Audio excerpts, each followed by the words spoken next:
Jadi ketika manusia ini ditakdirkan oleh Allah sebagai makhluk rohani yang harus ngopeni rohaninya di dalam kehidupan ini, inilah yang kemudian manusia dinyatakan sebagai teofani Tuhan, dinyatakan sebagai manifestasi Tuhan, bahwa manusia ini merupakan majlah, jadi tempat di mana sifat-sifat ketuhanan itu dapat dilihat dan diaktifkan di dalam kehidupan sehari-hari diri manusia itu.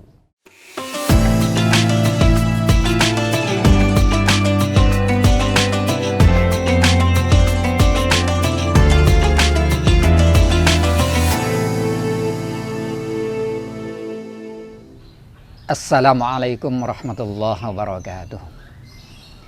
Bismillah, alhamdulillah. Assalatu wassalamu ala man la nabiyya ba'dah wa ala alihi wa sahbihi wa la hama ba'da. Pemirsa di mana saja berada melalui channel Ayu Ngaji, marilah kita bersama-sama untuk senantiasa memperdalam pengetahuan kita. Karena sejatinya manusia ini adalah makhluk berilmu, makhluk berpengetahuan. Jadi yang membedakan antara manusia dengan makhluk-makhluk yang lain itu adalah ilmunya. Jadi hanya manusia yang bisa mencari ilmu. Jadi selain manusia tidak ada makhluk yang bisa mencari ilmu.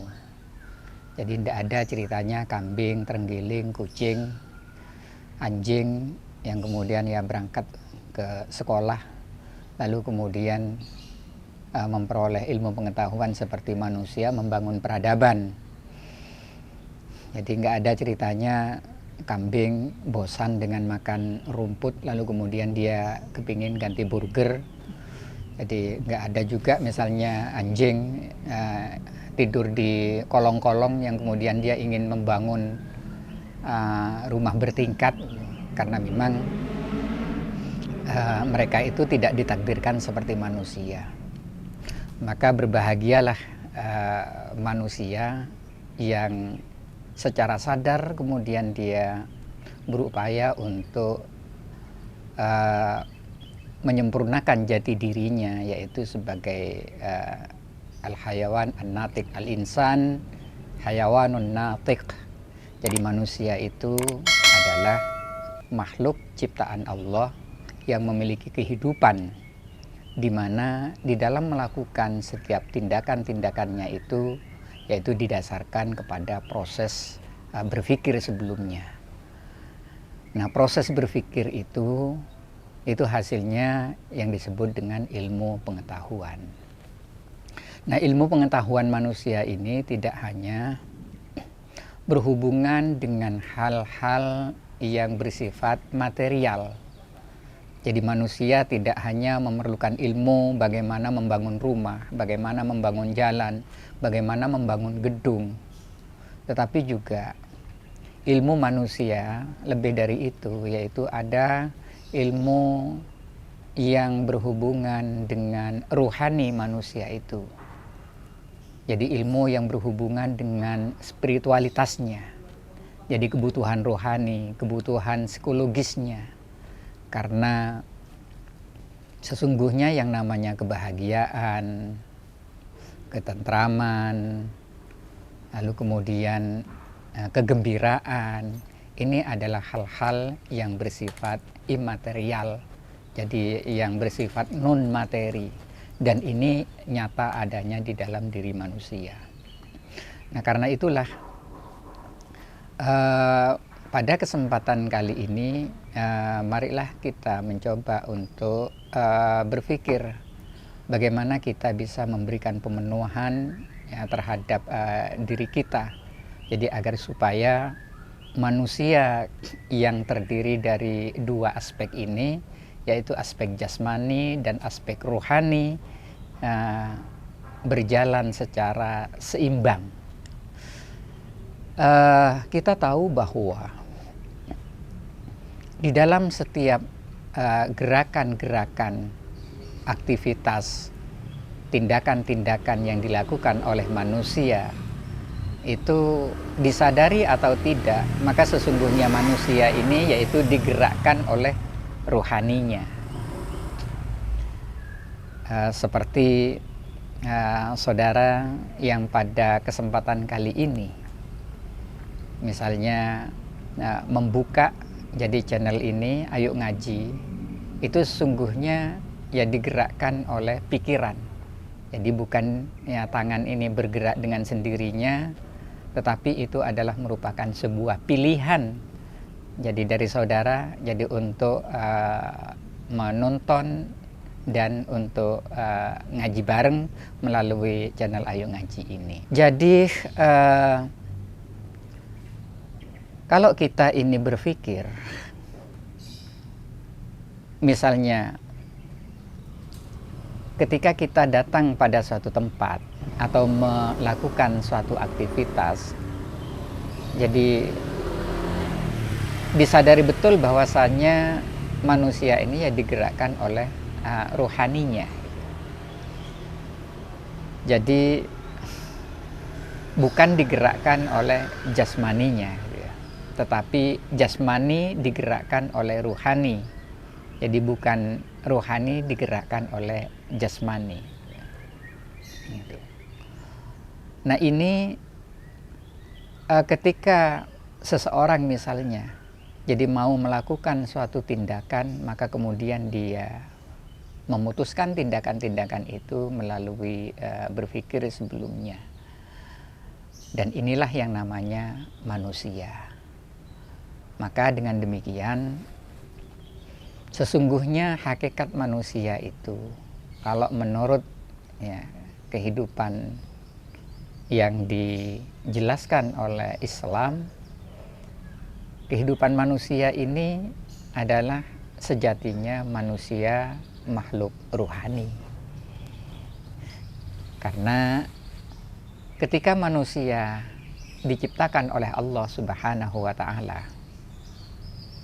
jadi di alam ruh, lalu kemudian di alam ruh itu Allah menurunkan ruh itu, menempatkan pada jasad ini, maka sesungguhnya manusia ini menempati jasad.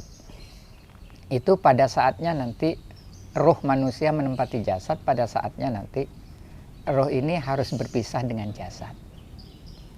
Jadi pertemuan antara ruh dan jasad itu disebut dengan kehidupan. Dan berpisahnya ruh dengan jasad itu yang disebut dengan kematian.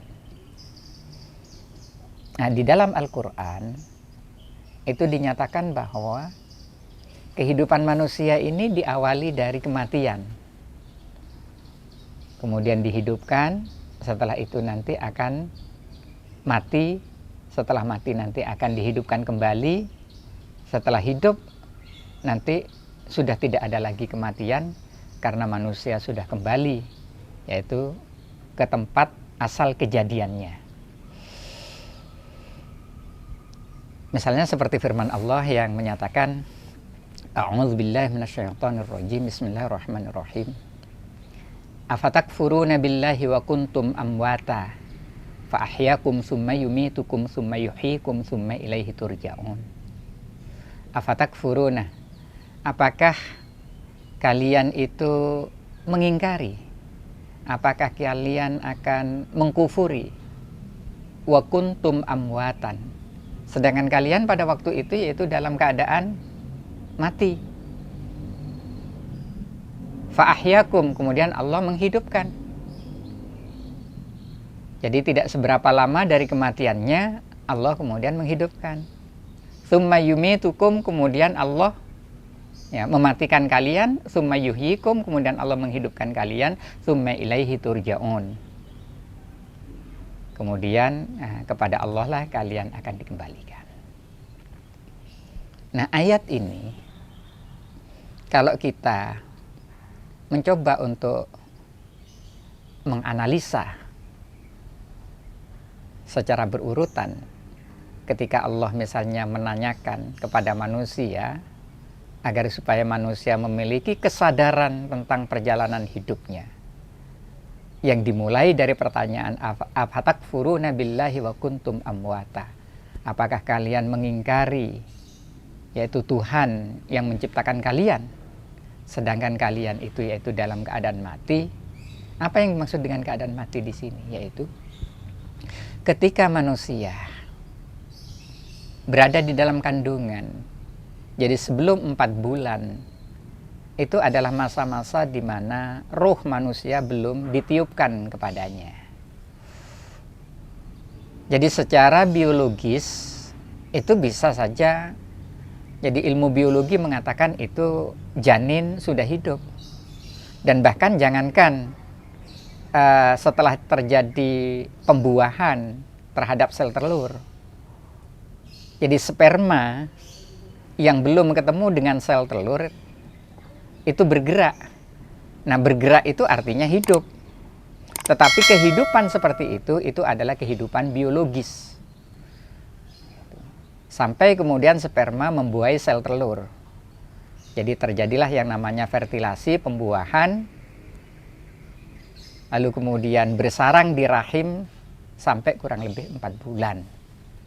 Nah, itu masih hidup secara biologis. Jadi hidup secara biologis itu ya sama seperti kehidupan tumbuh-tumbuhan, sama seperti kehidupan binatang. Artinya yaitu butuh makan, butuh minum, jadi butuh air, butuh nutrisi, jadi untuk tumbuh berkembang. Tetapi setelah umur 4 bulan, ini khusus untuk manusia, kemudian manusia ini dihidupkan oleh Allah. Fa'ahyakum, kemudian Allah menghidupkan. Nah, apa yang dimaksud dengan hidup di sini? Yang dimaksud dengan hidup di sini yaitu bertemunya jasad dengan ruh.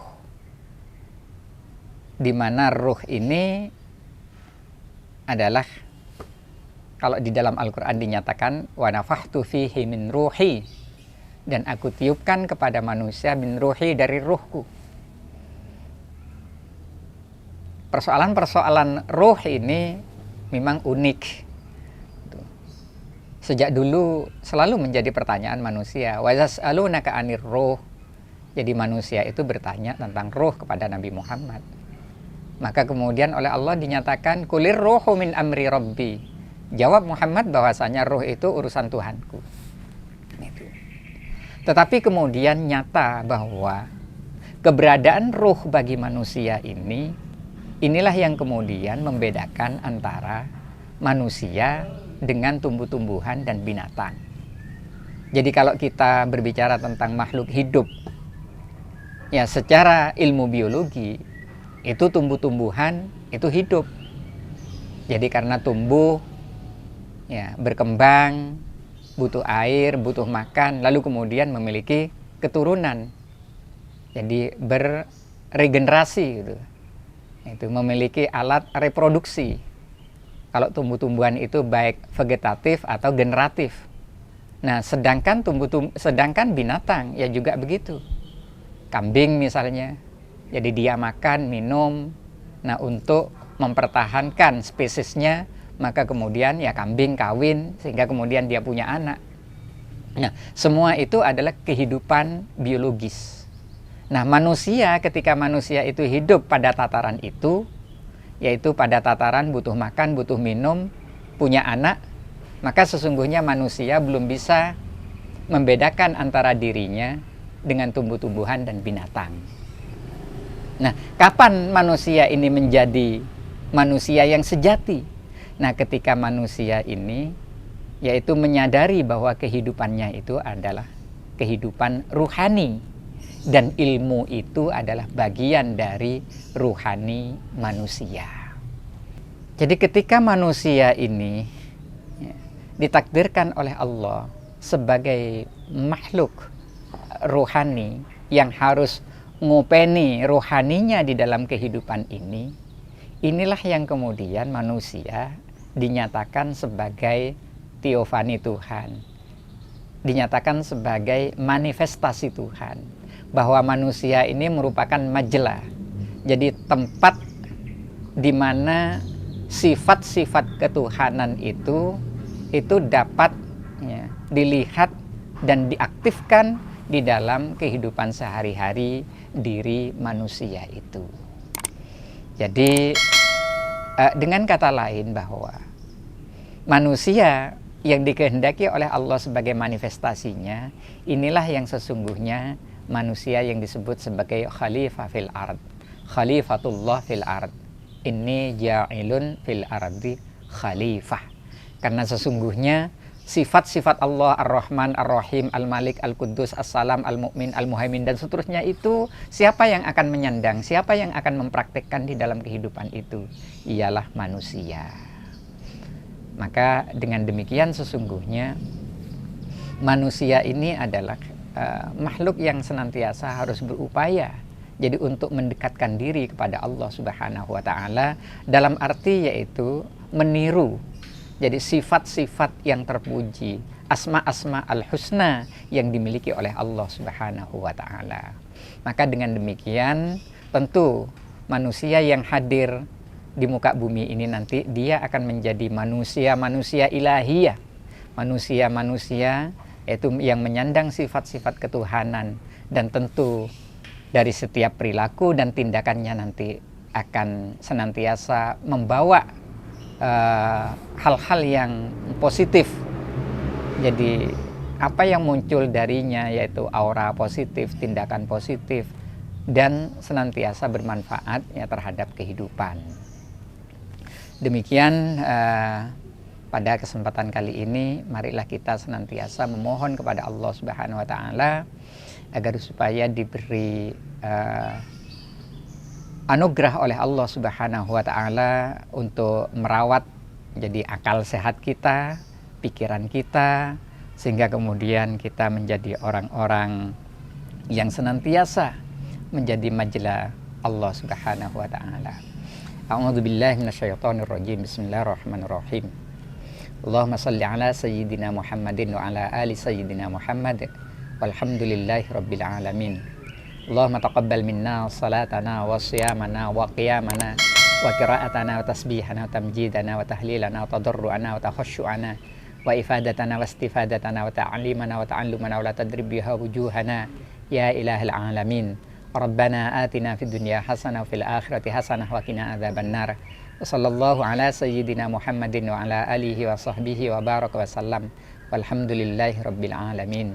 Assalamualaikum warahmatullahi wabarakatuh.